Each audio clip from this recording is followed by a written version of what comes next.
성경 말씀 보겠습니다. 야고보서 5장 7절로 11절입니다. 야고보서 5장 7절로 11절까지 말씀, 한 절씩 말씀을 교독하겠습니다. 제가 7절에 읽죠. 그러므로 형제들아, 주께서 강림하시기까지 길이 참으라. 보라, 농부가 땅에서 나는 귀한 열매를 바라고 길이 참아 이른 비와 늦은 비를 기다리나니, 너희도 길이 참고 마음을 굳건하게 하라. 주의 강림이 가까우니라. 형제들아, 서로 원망하지 말라. 그리하여야 심판을 면하리라. 보라, 심판주가 문 밖에 서 계시니라. 형제들아, 주의 이름으로 말한 선지자들을 고난과 오래 참음의 본으로 삼으라. 같이 읽겠습니다. 보라, 인내하는 자를 우리가 복되다 하나니, 너희가 욥의 인내를 들었고 주께서 주신 결말을 보았거니와 주는 가장 자비하시고 긍휼히 여기시는 이시니라. 아멘. 이 말씀은 살아계신 하나님의 말씀입니다. 아멘. 오늘은 갈라디아서 강의 26번째 시간이네요. 성령의 열매, 오래 참음에 대해서 은혜를 나누도록 하겠습니다. 오래 참음은 하나님의 성품입니다. 여러분, 범사에 오래 참는 것이 어렵습니까? 쉽습니까? 네, 어렵습니다. 참는 것은 참으로 어렵습니다. 그래서 어렵기 때문에 참으라고 명령한 것입니다.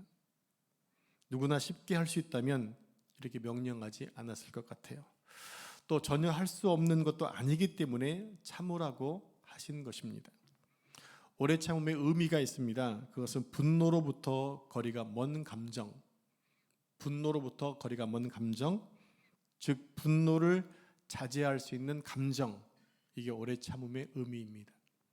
오늘 본문 7절에서 11절을 보면 인내와 관련된 단어가 정확히 6번이나 반복되고 있습니다.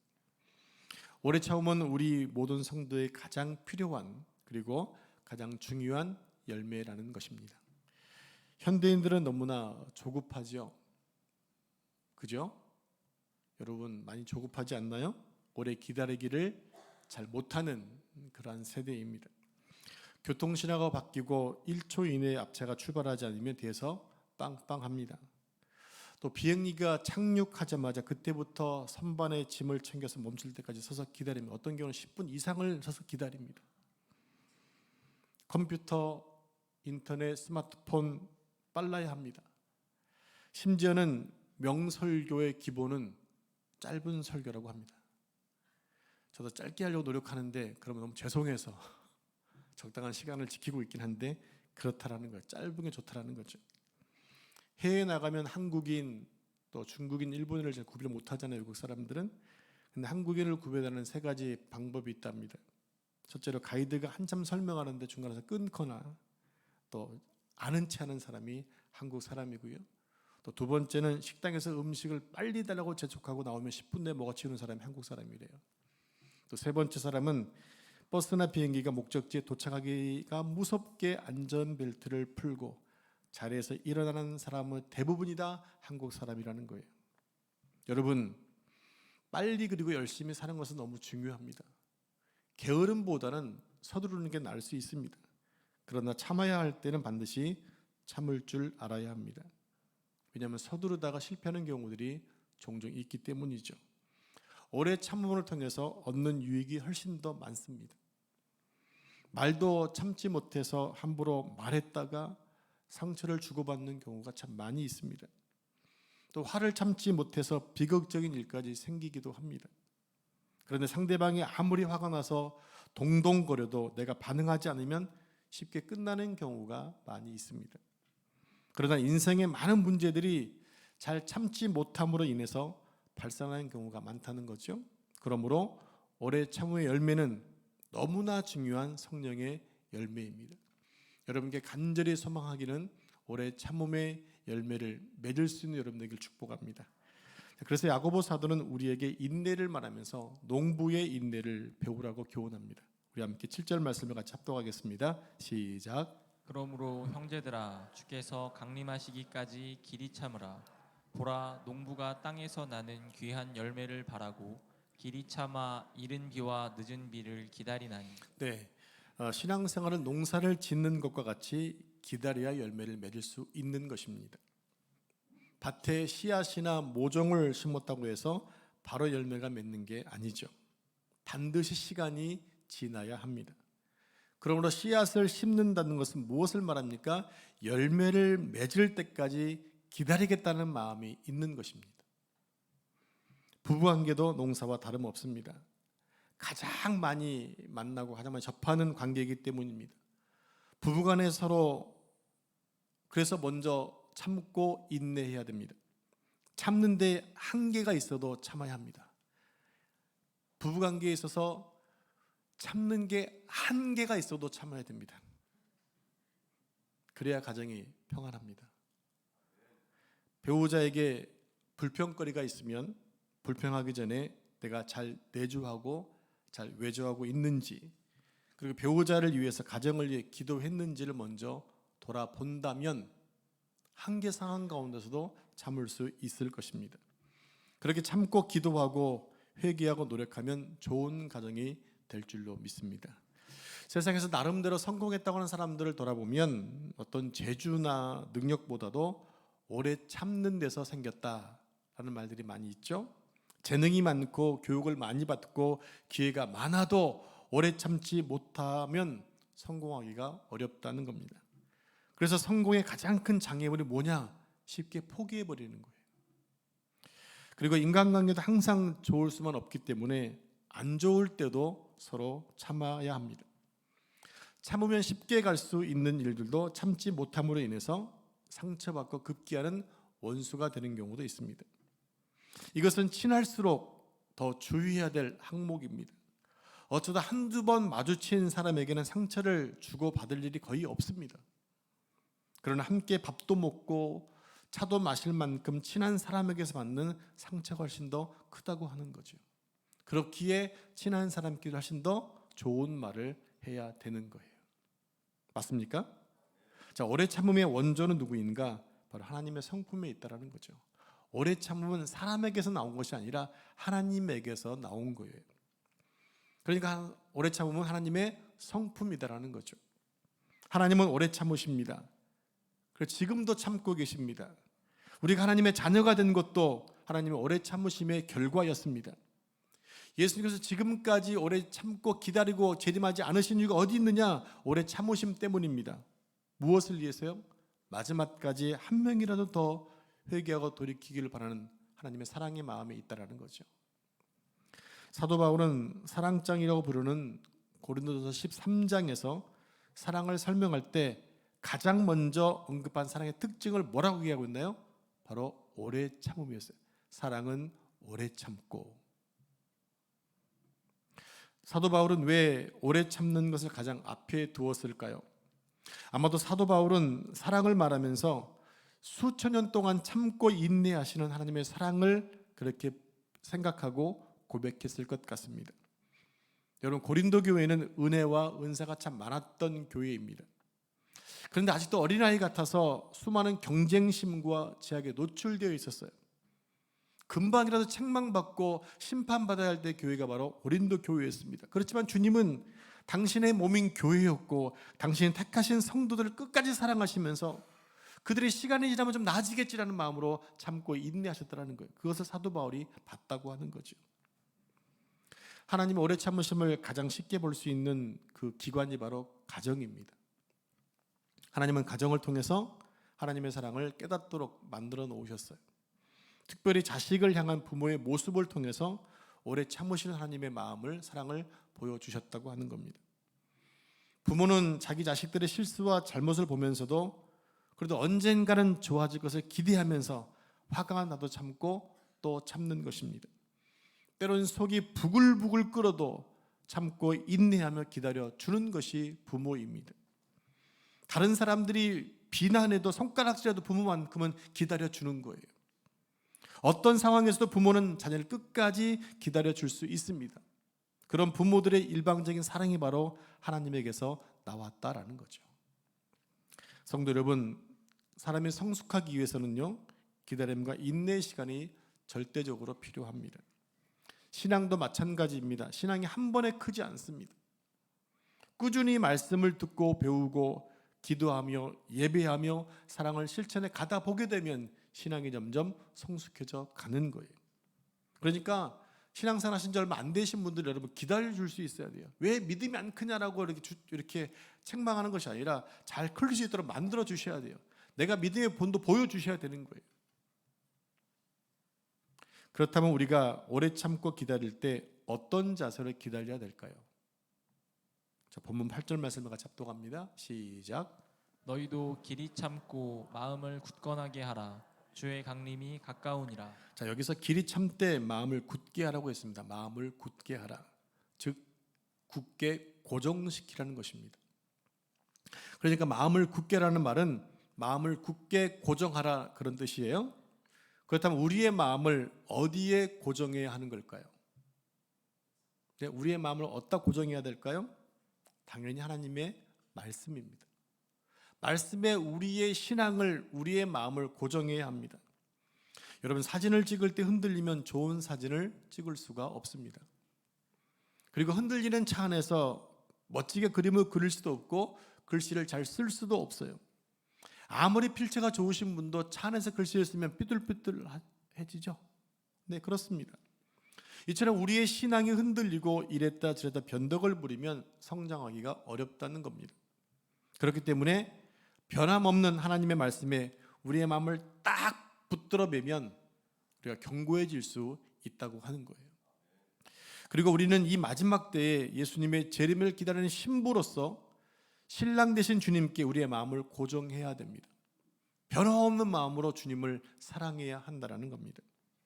삶이 어렵다고 주님의 재림이 늦게 온다고 해서 신랑에 대한 마음이 식어지거나 변해버리면 안 됩니다. 결혼을 약속한 남녀가 있었습니다. 그 남자가 갑작스럽게 유학길을 가게 되었어요. 유학은 같지만 두 사람은 수시로 편지를 통해 서로의 사랑을 주고받을 수가 있었습니다. 근데 어느 날 갑자기 이상한 편지가 날아온 거예요. 유학을 간 남자가 다른 여자와 동거한다는 내용이었습니다. 여자는 너무나 큰 충격을 먹고 화가 났지만 마음을 단단히 먹고 그동안 사랑한 남자가 보내왔던 편지를 이렇게 찬찬히 살펴봤습니다. 근데 모든 편지의 내용을 보면 진실한 사랑이 담겨져 있는 거예요. 그래서 남자를 굳게 믿어주기로 결정을 했습니다. 그런데 나중에 보니까 자기 남자를 짝사랑했던 여자가 가운데서 농간을 부린 거였어요. 그런데 만약 그 장난에 속아서 관계를 끊었다고 한다면 얼마나 후회했겠습니까? 그러나 믿고 기다린 결과 마침내 약혼자는 공부를 다 마치고 돌아와서 결혼을 했다고 합니다. 주님은 우리의 신랑이고 우리는 주님의 신부이며 성경은 신랑이 보내주신 사랑의 편지입니다. 그런데 마귀는 끊임없이 주님과 우리 사이를 갈라놓으려고 농간을 부려요.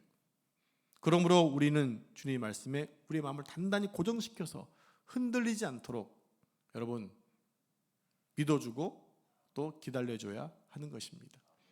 우리의 신앙이 흔들릴 때마다 말씀으로 들어가서 하신 약속을 보시면 됩니다. 그 편지를 돌아보는 거예요.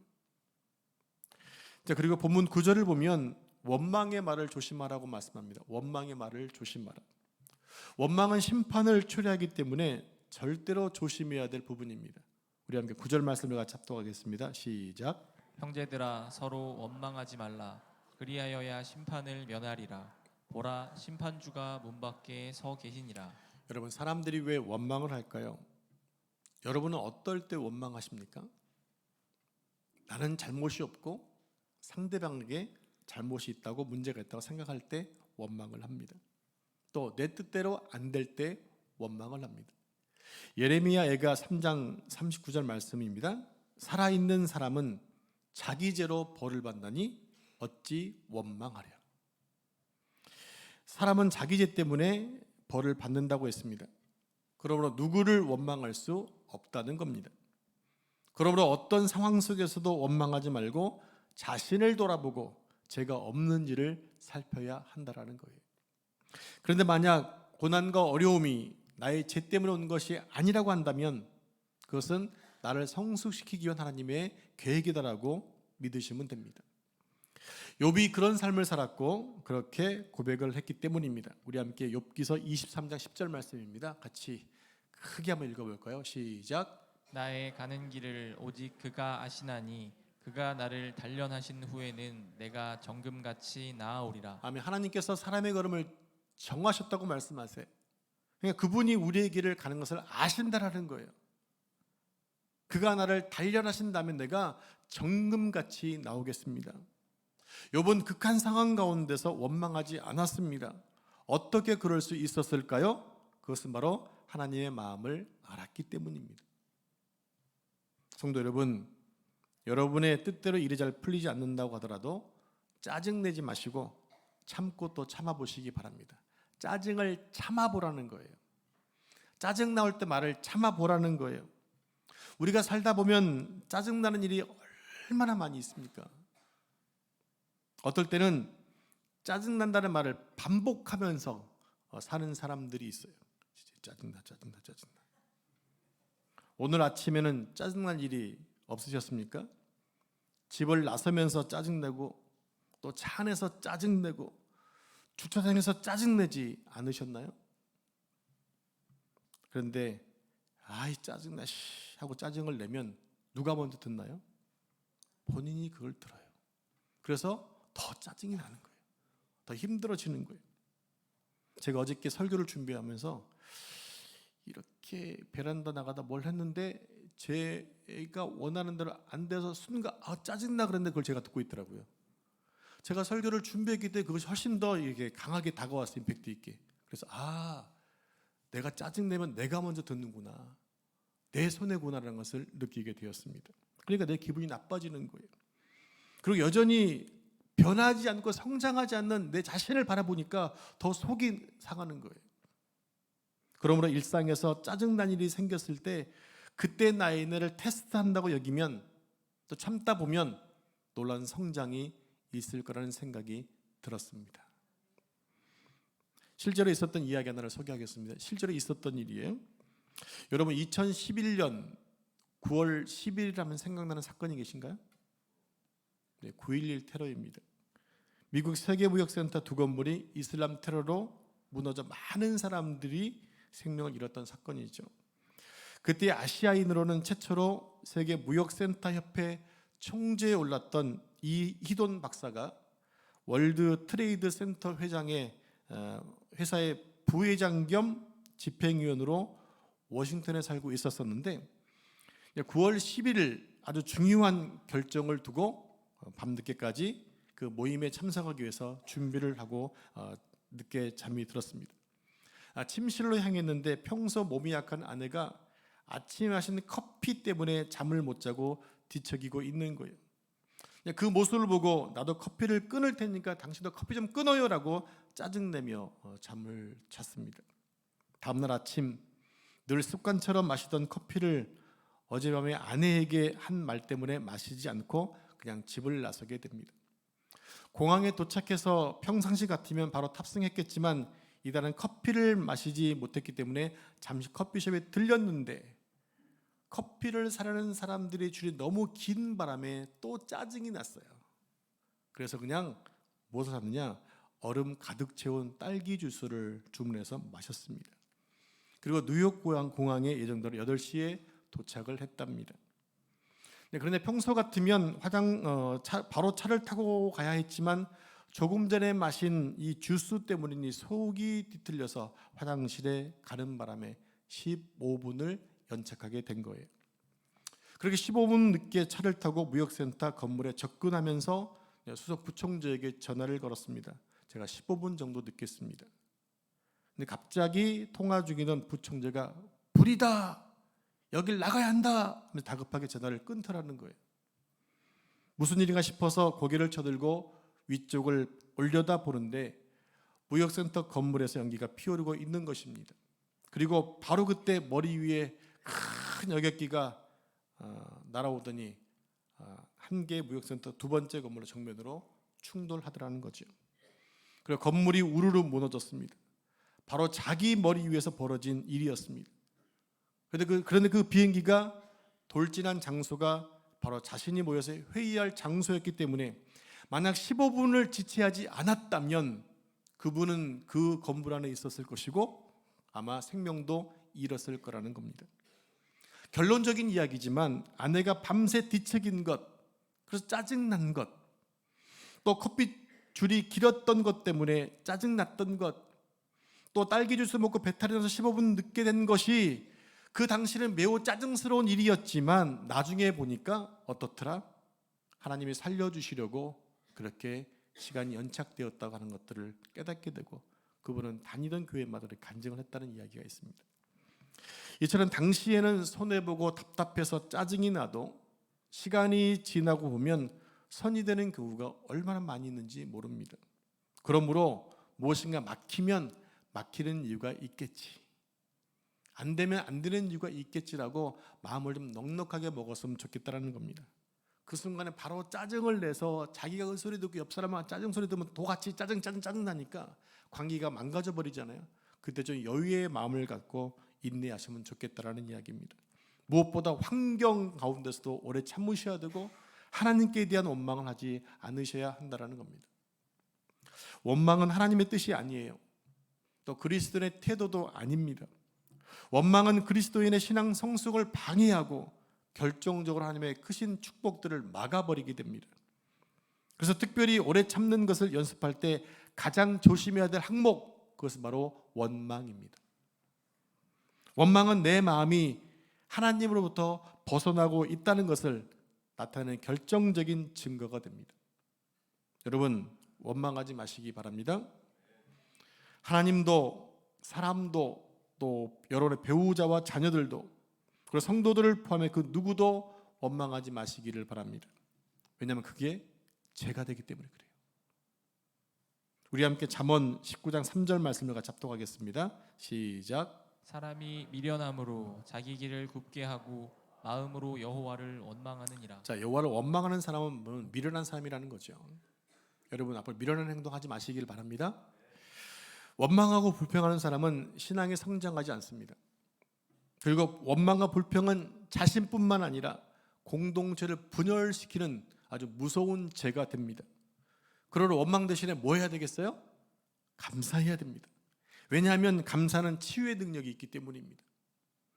어떤 보약보다 더 귀한 약속이 바로 감사입니다. 감사. 그래서 감사하는 사람이 많은 공동체는 회복이 되어지는 거예요. 여러분, 우리 교회가 감사로 넘쳐나기 바랍니다. 그래서 모일 때마다 매 순간 감사의 그 치료제로 인해서 회복되어지고 또 삶에 큰 은혜가 있기를 축복합니다.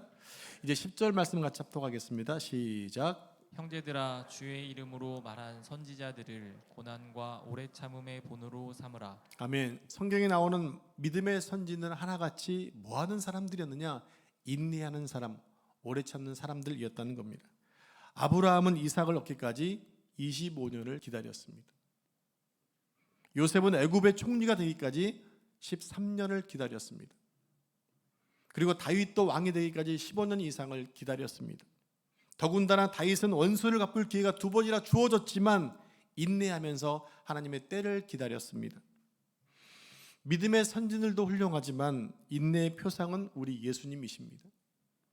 예수님은 지극히 극한 고통과 수치를 우리 때문에 모두 참으셨습니다. 그리고 부활하시고 승리하신 예수님은 지금 하나님 보좌 우편에 앉으셔서 우리를 지켜보고 계세요. 그 우리를 위해 중보기도 하고 계세요. 그래서 히브리서 기자는 이렇게 권면하고 있습니다. 히브리서 12장 2절 말씀 같이 합독하겠습니다. 시작. 믿음의 주요 또 온전케 하시는 이인 예수를 바라보자. 갑자기 형제들 왜 읽었어요? 그렇게 나왔어요. 면에서 제가 지금 방송실에 뭐라고 하게 되면 짜증 나겠죠. 안 하는 게 참는 게 좋은 거예요. 여러분 분위기가 싸늘해지지 않겠습니까? 잘 좀 해주세요. 자, 다른 말로 하면 예수님께 시선을 고정하라는 의미예요. 예수님께 시선을 고정하라. 그러니까 어떤 상황 가운데서 주님께 시선을 고정하고 오래 참으라는 것입니다. 내 눈이 어디에 가 있느냐? 그게 내 관심사 아닐까요? 그죠? 내가 지금 보고 있는 것이 내 삶의 관심사입니다. 내가 지금 어디에 내 눈이 집중되어 있습니까? 본문 11절 말씀 같이 합독하겠습니다. 시작. 보라, 인내하는 자를 우리가 복되다 하나니 너희가 욥의 인내를 들었고 주께서 주신 결말을 보았거니와 주는 가장 자비하시고 긍휼히 여기시는 이시니라. 아멘. 자, 인내로 씨를 뿌리는 사람은 반드시 축복의 열매를 거두게 됩니다. 욥은 극한 고통 가운데서도 끝까지 참고 인내했더니 어떤 축복이 있었느냐? 가장 먼저는 하나님을 보는 눈이 열렸다고 하는 거예요. 그동안 내가 죽게 욥기 42장 5절 말씀입니다. 내가 죽게 대하여 귀로 듣기만 하였사오나 이제는 눈으로 주를 배웁나이다. 얼마나 큰 축복입니까? 욥이 보니까 모든 어려움과 고난이 하나님의 축복과 성숙을 위한 훈련 과정이더라는 겁니다. 욥은 우리가 상상할 수 없는 고통을 당했습니다. 10명의 자녀가 한 번에 죽습니다. 모든 재산을 잃어버립니다. 몸에 아주 심각한 질병이 들었습니다. 사랑하는 아내가 하나님을 원망하고 죽으라고 말까지 합니다. 위로함도 하시고 찾아왔던 자신의 친구들이 자신을 정죄하는 것 때문에 죽을 만큼 힘들었습니다. 그런 가운데서도 욥은 원망하지 않았습니다. 그랬더니 나중에 그가 잃어버린 모든 것에 2배의 축복을 받게 되었습니다. 그러므로 우리는 영적 시험과 훈련이 힘들다고 포기할 것이 아니라 인내를 잘 참는다면 하나님이 우리에게 주고자 하시는 그 축복이 그대로 임하게 될 것입니다. 오늘 우리는 오래 참는 열매와 인내의 중요함을 살펴보았습니다. 그렇다면 도대체 언제까지 참고 인내해야 되는 걸까요? 자, 7절 상반절을 화면을 보면서 같이 합독할까요? 시작. 형제들아 주께서 강림하시기까지 길이 참으라. 네, 주님께서 강림하실 때까지 참아야 한다라는 거예요. 우리 마음 중심에 예수님이 없으면 참는 것을 기대할 수 없습니다.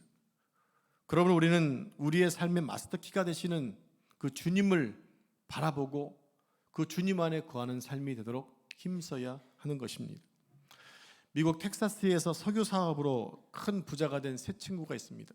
그 사람의 이름은 존 뉴턴, 또 루이 워더포드, 사무엘 프레스턴이라는 사람입니다. 약 50여 년 전 당시 석유 산업 호황으로 이 세 명의 친구가 억만 부자가 되었어요. 그 세 친구들은 너무 좋아서 미국 뉴욕으로 여행을 갑니다. 그것도 전세 비행기를 내서 갔습니다. 그리고 엠버서더 호텔 69층을 아예 그냥 전타 이렇게 예약했습니다. 그런 다음에 뉴욕으로 나가서 관광을 즐겼습니다. 밤늦게까지 술을 마시고 취한 채로 호텔에 돌아왔는데 엘리베이터가 고장이 난 거예요. 몇 층짜리인데? 69층인데 프론트 직원은 그들이 너무 부자이니까 오늘 하룻밤만 2층에서 묵어달라고 간절히 애원했지만 이 세 친구는 술 기운의 객기로 69층까지 올라가겠다고 해서 올라갔습니다. 처음에는 등산하는 기분으로 올라갔지만 점점 힘들어지는 것입니다. 저도 아파트 26층이 망가져 보니까 며칠을 걸어 올라가는데 쉬운 일이 아니더라고요. 운동 삼아 가겠지만 이 사람은 지금 술이 잔뜩 취한 상태 아닙니까? 마지막 몇 개 층은 거의 기어 올라가다시피 해서 2시간 반 만에 69층에 올라갔답니다. 그런데 문제가 생겼습니다. 뭘 것 같습니까? 그겁니다. 올라가 보니까 프론트에서 방 열쇠를 받아오지 않은 거예요. 그래서 다시 1층까지 걸어서 내려갈 생각을 하니까 미칠 것 같은 거예요. 얼마나 짜증이 났겠습니까? 여러분 어떻게 했을 것 같아요?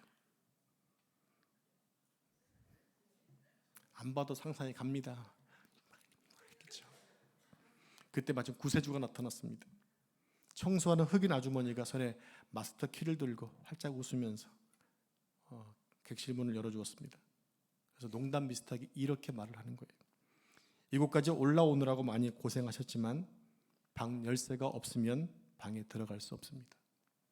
만약 이 마스터키가 없었으면 큰일 날 뻔했습니다. 그런데 진짜 마스터키는 예수님이시죠. 존 뉴턴은 방에 들어가 침대에 누운 채 예수 그리스도가 마스터키다라는 흑인 아주머니 말이 계속 떠오르면서 어린 시절 그가 교회 나갔던 그때가 기억이 나는 거였어요. 그래서 두 친구에게 예수님은 정말 우리의 마스터키다라고 신앙 고백을 하게 됩니다. 그러자 두 친구도 그 고백에 동의하고 그날 밤 눈물로 예수님을 영접하게 되었다는 얘기입니다. 그리고 새 인생을 출발을 했습니다. 그래서 텍사스 제일 큰 부자들이 자신의 재물을 하나님의 영광을 위해 사용하게 되는데 그들이 평생 동안 후원했던 분이 누구냐? 빌리 그리함이었다는 거예요. 그분이 오늘까지 전 세계 다니면서 수십만의 사람들에게 복음을 증가하게 됐던 그 전도왕 빌리 그램이 있게 했던 그 사람들이 바로 이 세 명의 친구였다고 하는 거예요. 왜 그렇습니까? 그들에게는 마스터키가 있었기 때문입니다. 그 마스터키가 예수 그리스도였다는 얘기죠. 여러분, 이제 우리 주님 다시 만날 날이 얼마 안 남았습니다. 그때까지 우리는 오래 참고 기다려야 됩니다. 여지껏 참아왔잖아요. 또 참아야 되는 겁니다. 그리고 또 중요한 것은 모든 관계 속에서도 오래 참음을 연습해야 됩니다. 주님의 다시 오심을 기대함에 가장 요구되는 열매가 무엇이냐? 오래 참음에 있다라는 거죠. 그러므로 가정에서도 오래 참고, 직장에서도 오래 참고, 교회에서도 오래 참아야 합니다. 그렇게 하시기 바랍니다. 한국 사람에게는 3세판이라는 말이 있죠. 3세판, 3번까지는 참아주겠다는 얘기입니다. 그러나 우리 믿는 사람에게는 70번씩 7번 참아야 됩니다.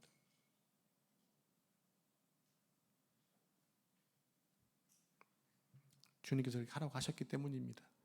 그러므로 예수님을 믿는 사람은 어떤 상황 속에서도 늘 인내가 발휘되어야 되는 거예요.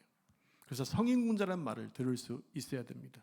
여러분, 일부 예배 참석 여러분 모두가 오래 참으시는 분에 대해서 성인군자가 되시기를 축복합니다. 참는 것이 정말 쉽지 않지만 오래 참음의 열매는 너무나 소중합니다. 무엇일까요? 오래 참음의 대표적인 열매가 바로 평안이에요. 싸울 일이 없어요. 다툴 일이 없어요. 화낼 일이 없어요. 그래서 그 관계가 평안이 되는 것입니다. 부부간에 잘 참고 성도 간에 잘 참으면 싸울 일이 없어집니다. 그러니까 자연스럽게 평안이 주어지게 되는 것입니다. 성도 여러분, 성도의 신앙의 수준을 측정하는 대표적인 항목이 있습니다. 바로 그것이 인내입니다. 어떤 상황에서든지 얼마나 잘 참느냐가 바로 신앙의 성숙도라는 거예요. 그냥 어떤 일이 생기면 부르르 떨고 화내고 다 쏟아버리지 마시고 한 번만 더 참고 또 한 번 참아내신다면 그 참아냄 때문에 어려움도 피해갈 수가 있는 거예요. 여러분, 일이 생기는 것은 문제가 안 됩니다. 그런데 그 문제를 풀어가는 그 지혜가 필요하다고 하는 거예요. 그것을 짜증내며 화를 내고 할 것인가 아니면 인내면서 넘겨줄 것인가에 따라서 엄청난 차이가 있다고 하는 거예요. 이제 말씀을 정리하겠습니다. 사랑하는 성도 여러분, 우리가 반드시 기억할 것은 오래 참는 것은 우리의 성품이 아니다라고 하는 거예요. 바로 오래 참음은 우리가 구원받은 이후에 하나님이 주신 새로운 성품이라고 하는 겁니다. 그러므로 오래 참을 수 있는 것은 주님 안에 있을 때만 가능하다고 하는 거예요. 우리 함께 로마서 8장 24절 25절 한 절씩 교독하겠습니다. 우리가 소망으로 구원을 얻었음에 보이는 소망이 아니니 보는 것을 누가 바라리요. 만일 우리가 보지 못하는 것을 바라면 참음으로 기다릴지니라. 아멘. 하나님이 지금도 참고 기다리고 계시기 때문에 오늘도 구원의 역사 계속해서 일어나고 있는 겁니다. 오늘 하루 또한 이뤄진 영혼을 위해 하나님이 또 참아주시는 날입니다. 오늘 하루가 주님이 참아주신 또 하루의 은혜라는 사실을 알았다면 절대로 원망하며 짜증하며 보낼 수가 없는 거라는 얘기죠. 그리고 우리의 인생을 향하신 하나님의 은혜와 하나님의 온전한 뜻을 바라보게 될 때, 그리고 우리 삶 가운데 하나님의 주권을 인정하게 될 때 오래 참음은 우리의 인격이 되어지고 평안의 삶이 보장된다고 하는 것입니다. 여러분, 오래 참는 일은 늘 현실입니다. 오래 참는 일은 미래이 아니라 지금 당장 일이고 매 순간 몰려오는 짜증과 원망과 싸워하는 현실이라고 하는 거예요. 그래서 지금 당장 오래 참고 인내하는 그 인내를 치열하게 연습함으로 인해서 우리의 믿음이 더욱더 성숙될 수 있도록 힘써야 하겠습니다. 성령님의 격려하심으로 인내의 열매를 풍성하게 수확하시는 복된 삶 되시기를 주님의 이름으로 축복합니다. 기도하겠습니다. 하나님, 우리는 매 순간 짜증을 내고 매 순간 화를 내고 원망하는 그런 부족한 자들입니다. 주님께서 우리를 구원해 주셨기에 우리 안에 오래 참음의 역사가 조금이라도 있는 것을 봅니다. 하나님, 오래 참는 것이 매 순간 우리가 겪어야 될 현실의 삶에 있다고 한다면 주님 안에 거함을 통하여 주님을 닮아서 오래 참고 인내할 수 있도록 도와주옵소서. 오래 참으면 우리에게 평안의 복이 주어진다고 했습니다. 내가 머물러 있는 공간이 우리가 참고 인내함을 통해서 평화와 평안의 장소가 될 수 있도록 축복해 주옵소서. 우리 가정이, 우리 직장이, 머물러 있는 공간이, 우리 교회가 평화의 장소가 될 수 있도록 주님 축복해 주옵소서. 이 모든 말씀 거룩하신 예수님의 이름으로 기도합니다. 아멘.